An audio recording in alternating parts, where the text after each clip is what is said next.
Всем привет! Меня зовут Маргарита Кашкарева, я являюсь независимым пиар-консультантом и работаю в сфере пиар-коммуникации уже более 10 лет. Я хочу записать вам серию видео о профессиональном пиаре, о моей любимой профессии, чтобы вы смогли немножечко больше разбираться в этом непростом деле. Я долго подбирала тему, которую хотела бы вам рассказать с самого начала, потому что за окном, в принципе, кризис, мы все прекрасно о нем знаем. У бизнеса очень много вопросов. Но мы недавно с коллегами провели опрос, и оказалось, что самое больше вопросов – это кто такие пиарщики, чем они занимаются, что такое пиар, что такое личный бренд, сколько это стоит, кому нужны эти услуги. В общем, я так понимаю, что это все вопросы, которые интересуют и вас в том числе. Поэтому начнем с самых азов. Я попробую вам рассказать о многих деталях, терминологиях, понятным, простым языком, чтобы вам было это понятно. И это видео я начну с темы «Кто такой пиарщик?».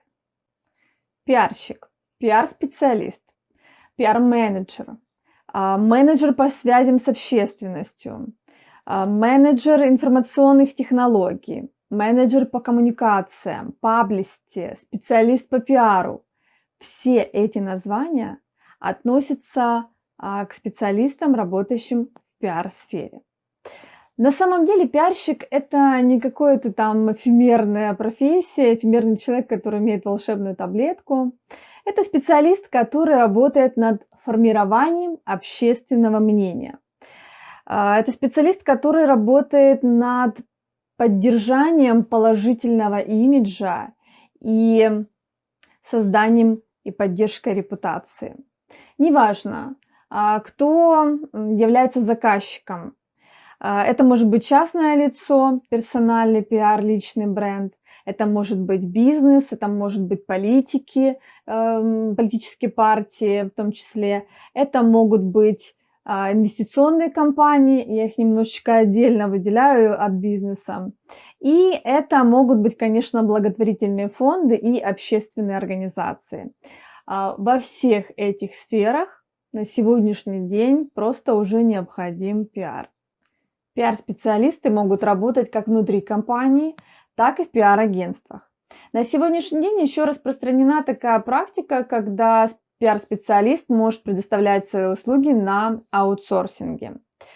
Пиарщики относятся к менеджерам высшего и среднего звена. Все зависит от того, какая у вас структура в компании.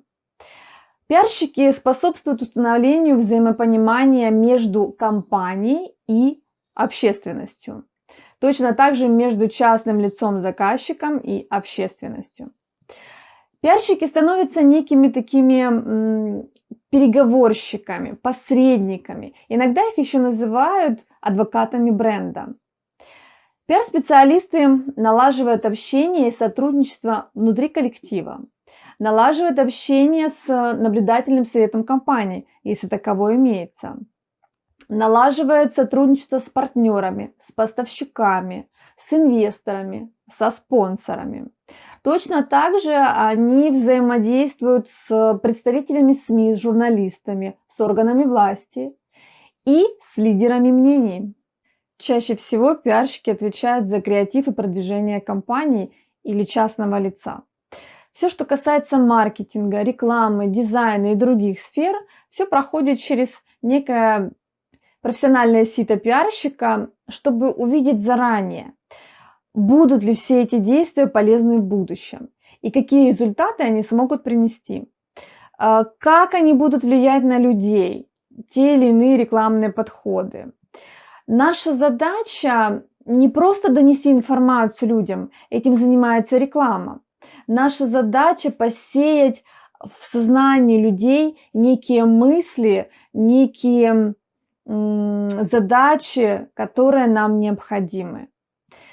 Поэтому пиарщики всегда работают со стратегиями. А это значит, что мы должны мыслить на 10 шагов вперед. Пиар-специалисты работают с исследованиями, с тенденциями и прогнозами. Всегда важно держать руку на пульсе и быстро реагировать.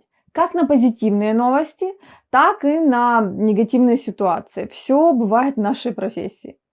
Пиарщик помогает руководителю или частному лицу, заказчику, решать различные проблемы. Это могут быть любые конфликтные ситуации, скандалы, конкурентные войны. Все это относится к сфере пиар-специалиста. В такие моменты пиарщик начинает работать и подключает свои антикризисные коммуникации. Иногда пиарщик может быть лицом компании или представителем частного лица где-нибудь для прессы или на различных мероприятиях. Другими словами, их еще иногда называют говорящими головами, спичрайтерами. Это чаще всего бывает одна из функций этой профессии. Но, с другой стороны, пиарщики иногда могут быть совершенно никому неизвестными и находиться в тени публичного человека. А, Еще их иногда называют серыми кардиналами. В этом нет ничего предосудительного. Почему? Потому что, по большому счету, специалисты умеют общаться с публикой, с общественностью, но им нужно продвигать именно своего заказчика, поэтому они всегда будут находиться за его спиной. Еще у нашей профессии есть некая особенность. Мы работаем с очень огромным массивом информации каждый день. Чтобы вы понимали, не просто каждый день, ежечасно к нам приходит огромное количество новостей и других материалов. По-другому это еще называется мониторинг СМИ или там нужных, опять-таки, тем, сфер, которые нам необходимы для работы. Это нам помогает всегда держать в курсе руководство компании или же частные лица, чтобы они были информированы об общественном мнении и вовремя реагировали на запросы потребителей. Это очень важно, поверьте. Также пиарщики работают со всевозможными каналами коммуникации. У них есть в арсенале огромное количество инструментов, технологий и методологий.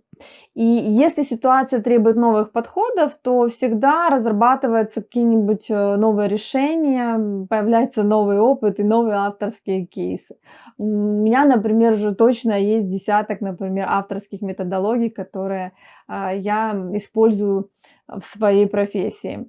Здесь еще тоже есть такой интересный момент, как я уже сказала, что некоторые пиарщики, в принципе, они, простым языком, они не светятся нигде.